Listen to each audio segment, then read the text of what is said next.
L'an prochain, ce billet de 10 000 francs CFA ne vaudra peut-être plus rien. Pourquoi? Eh bien parce qu'en 2020, il est probable que cette monnaie n'existe plus. Du moins, sous son appellation actuelle. Car si on veut nous faire croire que le franc CFA va disparaître, en réalité, il sera toujours là.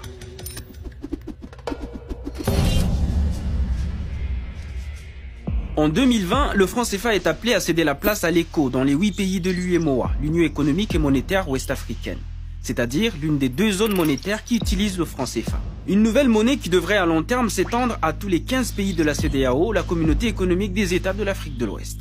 L'ECO est donc censé être différent du franc CFA, qui est farouchement critiqué notamment pour ses liens avec la France et l'euro. Je vais vous montrer qu'en réalité, si changement il y a en 2020, le franc CFA ne risque de changer que de nom. L'ECO, c'est quelque part un stratagème pour les pays qui utilisent le franc CFA de ne pas faire du tout de réformes et en tout cas de couper ce lien-là avec le trésor français. C'est comme si vous alliez dans un restaurant et on vous sert la sauce habituelle, préparée avec les mêmes ingrédients, par le même cuisinier, mais avec un nom différent sur le menu. Attendez, je vous explique. La CEDEAO compte 356 millions d'habitants et totalise un PIB global de plus de 817 milliards de dollars américains. Depuis sa création en 1975, la CEDEAO rêve d'une intégration régionale qui doit passer par une monnaie unique. Et ce projet de monnaie commune a été adopté en 1983, mais n'a jamais vu le jour. Or, avec l'adoption de cette monnaie unique, la CEDEAO pourrait devenir la 18e puissance économique du monde devant la Turquie, la Suisse et l'Arabie Saoudite. Mais pour qu'il y ait cette monnaie unique, il faudrait d'abord réformer les politiques monétaires et abandonner les 8 monnaies en circulation dans l'espace CEDEAO. C'est-à-dire le franc CFA de l'UEMOA, créé par la France en 1945 et qui reste aujourd'hui l'une des 2 monnaies coloniales encore en circulation dans le monde, et les 7 monnaies nationales des pays non membres de l'UEMOA. Le 29 juin 2019, les chefs d'État de la CEDEAO ont enfin annoncé la création de cette union monétaire. Le problème, c'est que sur le papier, ça ressemble à la monnaie unique tant attendue, mais dans sa mise en œuvre, l'ECO a tout l'air d'un franc CFA sous un autre nom. Est-ce qu'il s'agit de renommer le franc CFA ou est-ce qu'il s'agit de créer une véritable monnaie unique à l'échelle de la CEDEAO qui compte 15 pays? Et c'est là que ça devient intéressant. L'agenda de la CEDEAO prévoit une approche dite graduelle, c'est-à-dire que ce sont les mêmes pays de l'UEMOA qui utilisent déjà le franc CFA qui commenceront à utiliser l'ECO, et les autres étant censés les rejoindre. Or, le franc CFA et l'ECO sont 2 projets distincts et l'économiste camerounais Martial Zebelinga est clair, les 2 projets ne peuvent pas aller ensemble. L'agenda de la CEDEAO n'est pas compatible avec l'agenda franc CFA. A priori, il devrait signer la fin du franc CFA tel qu'il est conçu aujourd'hui. Mais il n'en est rien. Le franc CFA devenu ECO continuera-t-il d'être imprimé en France? La moitié des réserves des pays qui l'utilisent seront-elles toujours stockées dans le trésor français? Et donc, les grandes décisions concernant l'ECO se prendront elles aussi toujours à Paris. C'est-à-dire qu'il y a donc une colonialité monétaire du franc CFA en particulier, mais il y a une colonialité réelle aussi, des structures productives. Pour certains économistes comme Dongo Samba Sylla, co-auteur du livre L'arme invisible de la France-Afrique, une histoire du franc CFA, il n'y a qu'une seule explication.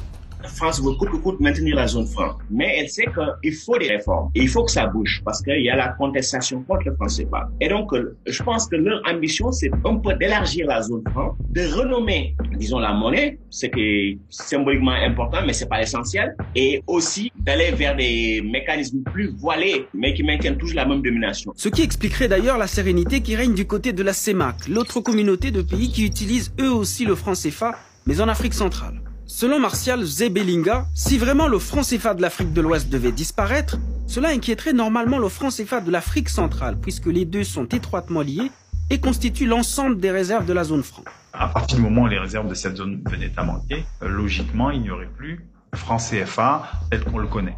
À moins que l'Afrique centrale ne sache qu'en réalité, rien ne va véritablement changer. Pourtant, le Nigeria et le Ghana, les 2 plus grandes économies de la région, ont été très clairs depuis le début. Ils n'envisageront pas une monnaie unique tant que les pays qui utilisent le franc CFA n'auront pas coupé le cordon ombilical avec la France afin d'avoir une véritable souveraineté monétaire. Et les pays qui utilisent le franc CFA, visiblement, ne veulent pas couper le lien. Donc l'ECO, pour eux, c'est juste une manière, disons, de dire aux activistes anti-franc CFA, nous travaillons, arrêtez de polémiquer sur le franc CFA, on ira vers l'ECO. Sauf que là encore, les conditions ne sont pas réunies et les délais sont trop courts pour lancer une monnaie d'une telle envergure. À 1 an de l'échéance 2020, la question de la gestion des réserves de change n'a pas été résolue. Les politiques économiques et financières communes n'ont pas été finalisées.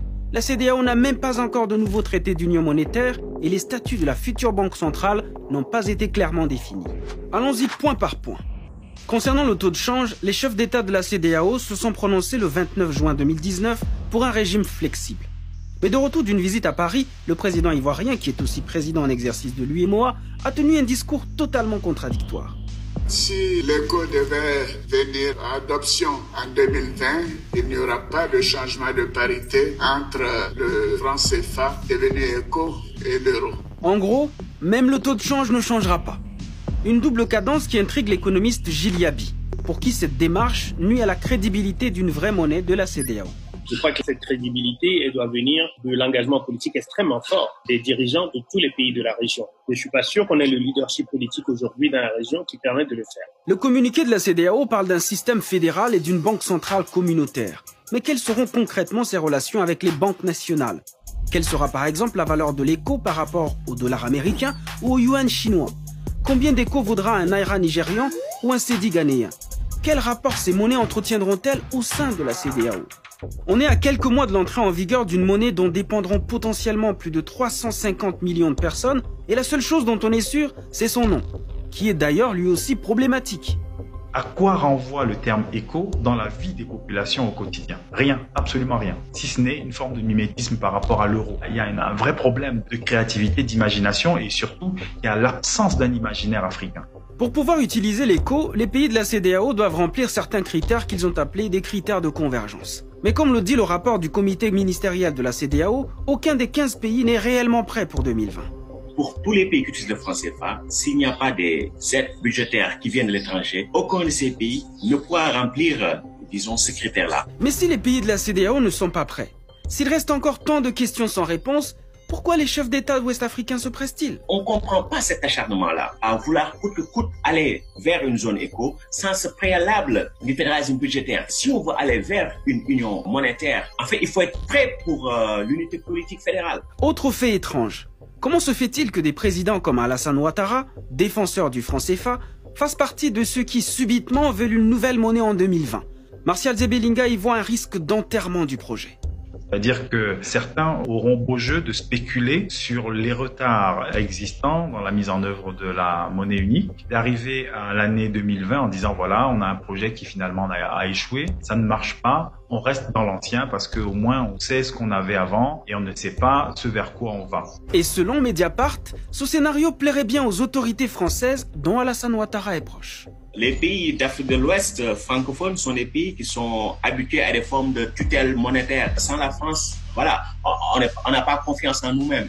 Le risque, c'est l'instrumentalisation, en définitive, de ce projet de la CEDEAO pour le faire échouer et tuer l'idée et ramener les pays africains aux monnaies qui sont en fait décriées aujourd'hui, qui sont en gros les monnaies de la colonialité.